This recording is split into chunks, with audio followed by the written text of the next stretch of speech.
Hey guys! Welcome to vlog hub.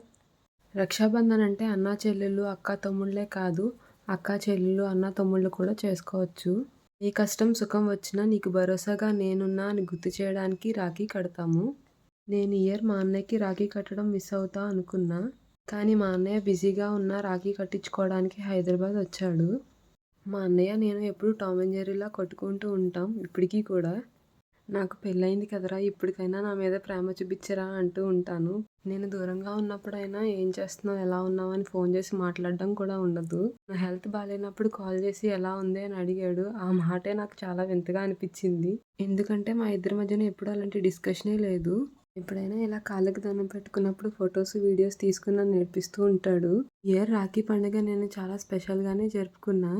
ఎందుకింత special అంటే నా చిన్నప్పటి నుంచి మా ఇద్దరు అన్నయ్యలకి ఎప్పుడూ రాఖీ కట్టలేదు. ఫస్ట్ టైం ఈ ఇయర్ కట్టాను. ఇంటి దగ్గర ఇంకో పెద్దన్నయ్య ఉన్నాడు. వాడికి రాఖీ కట్టడం మిస్ అయ్యాను. నేను ఏ ఇయర్ అన్నా రాఖీ కట్టడం మిస్ అయితే చాలా ఫీల్ అవుతూ ఉంటాడు. అయ్యో! రాఖీ అన్నా పంపించాల్సిందే అని నేను కూడా చాలా ఫీల్ అయ్యాను. ప్రతి అన్నయ్యలు, తమ్ముళ్ళు ప్రేమలు కనిపించవు. మనల్ని కొడుతూ తిడుతూ ఉంటారు.